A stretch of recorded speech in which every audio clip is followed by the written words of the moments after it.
അപ്പം ഇന്നത്തെ lunch special കണ്ടാലോ പനിയാണ്, മാറിയിട്ടില്ല. അപ്പോൾ പിന്നെ എന്നാലും എറണാകുളം പോകാൻ റെഡിയായി നിൽക്കുകയാണ് കേട്ടോ.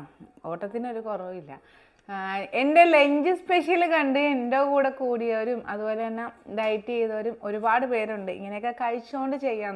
നമ്മൾ ഡയറ്റ് ചെയ്യുന്ന സമയത്ത് ഫസ്റ്റ് ഒഴിവാക്കും റൈസ്. പക്ഷേ ഞങ്ങൾ നമ്മുടെ ബാച്ചിലാണെങ്കിലും 5 ദിവസം മസ്റ്റായിട്ട് റൈസ് കഴിക്കണമെന്ന് തന്നെ പറയും. കാര്യം എന്താണെന്ന് പറയാം, കുറച്ച് ക്വാണ്ടിറ്റി കുറച്ച് അത് എങ്ങനെ കഴിക്കണമെന്ന് നമ്മൾ പറഞ്ഞു കൊടുക്കും. പിന്നീട് നമ്മളിത് നിർത്തി കഴിയുമ്പോൾ നമ്മളത് ആ ഒരു ഫുഡിങ് രീതി തന്നെ, അല്ലെങ്കിൽ ചോറ് കഴിക്കാൻ എന്നെ കൊണ്ട് പറ്റത്തില്ല കേട്ടോ. ചോറ് കഴിക്കാതെ നമുക്ക് നിൽക്കാൻ പറ്റൂല, നമുക്ക് ഭയങ്കര ബുദ്ധിമുട്ടായിരിക്കും. അത് അധികം നാൾ കൊണ്ടുപോകത്തില്ല. അതെ, മട്ടേരി ചോറ് കുക്കറിൽ വെച്ചേട്ടാ. പിന്നെ ഇന്നലെ എന്നോട് ചോദിച്ചാൽ പനിയായിട്ട് കക്കാറച്ചി കഴിക്കാവോ. ഇത് പിണ്ടിത്തോരനാണേ. ഒരു വാഴയും വെട്ടിയിട്ടുണ്ട്, പിണ്ടിയുടെ ബഹളമാണ്. അപ്പം പിണ്ടിത്തോരനെടുത്ത് ഇത് നമ്മുടെ വയറിലെ കൊഴുപ്പ് കുറയ്ക്കാനും അതുപോലെ വയറിലെ നമ്മുടെ മുടിയൊക്കെ കെട്ടിക്കിടപ്പുണ്ടേ വരാം. അത് ഇതിനകത്ത് ഈ നാര് ഭയങ്കര പ്രയോജനമുള്ളൊരു സാധനമാണ്. പണ്ട് ജ്യൂസ് അടിച്ച് കുടിക്കും എല്ലാവരും. വേറൊരു സ്പെഷ്യൽ സാധനം കാണിച്ചു തരാം. വെള്ളിയാഴ്ച ഇവിടെ കൊണ്ടുവരുവേ നല്ല മുഴുത്ത കക്കാർച്ചി. അപ്പോൾ ഇന്നലെ ചോദിച്ചിട്ടുണ്ടായിരുന്നു പനിയായിട്ട് കക്കാർച്ചി കഴിക്കാമെന്ന്. എനിക്ക് കക്കാർച്ചി പനിയല്ല, ഞാൻ എവിടെ കിടന്നാലും കക്കാർച്ചി കിട്ടിയാൽ കഴിക്കൂ കേട്ടോ.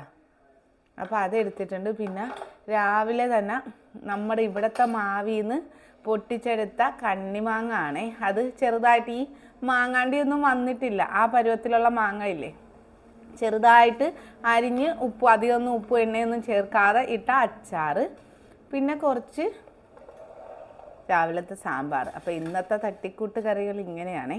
പക്ഷേ ഇതിനൊക്കെ പ്രത്യേകതരം രുചികളാണ് ഇങ്ങനെ കഴിക്കുമ്പോഴത്തേക്കും. ഇതുപോലെ ഒരു പ്ലേറ്റ് നിറയാനായിട്ട്. ഇത്രയും കഴിച്ചിട്ട് വയറ് നിറയത്തില്ലെന്ന് ആരെങ്കിലും പറയുമോ? ഇത് തന്നെ എന്നെ സംബന്ധിച്ചിടത്തോളം ഹെവിയാണ്. കാര്യം കഴിക്കാൻ വലിയ ബുദ്ധിമുട്ടാണ്. പിന്നെ നമുക്ക് എല്ലാ കാര്യങ്ങളും ഇതിനകത്തുണ്ട്. പിന്നെ അച്ചാറിൻ്റെ കാര്യം ഒന്നും പറയണ്ട, നമ്മൾ നമ്മുടേതായ രീതിയിൽ ഞാൻ അങ്ങനെ തന്നെയാണ് ചെയ്തെടുക്കാറ്. അപ്പം നമുക്ക് പേടിക്കണ്ട, ആ ഒരു രീതിയിൽ കഴിക്കാം. പിന്നെ ഇതിനകത്ത് ആവശ്യത്തിന് നല്ല രീതിയിലുള്ള വെജിറ്റബിൾസും കാര്യങ്ങളും ഒക്കെ അടങ്ങിയിട്ടുള്ള നല്ല അടിപൊളി ലഞ്ചാണേ.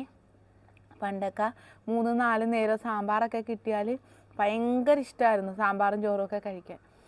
ഞാനാണ് ഇപ്പോൾ ഇന്ന് ഈ ഒരു റൈസിൽ ഒതുങ്ങിയിരിക്കുന്നത്. കക്കാറച്ചി നമ്മുടെ കക്കാറച്ചി ഫാൻസിന് വേണ്ടിയിട്ടേ. എൻ്റെ കക്കാറച്ചി കണ്ടിട്ട് കക്കാറച്ചിക്ക് വീട്ടിൽ ഓടിപ്പോയി കക്കാറച്ചി വാങ്ങിപ്പിച്ച ആൾക്കാരൊക്കെ ഉണ്ട്. അപ്പം കക്കാറച്ചി എന്നും എൻ്റെ വീക്ക്നെസ്സാണ്.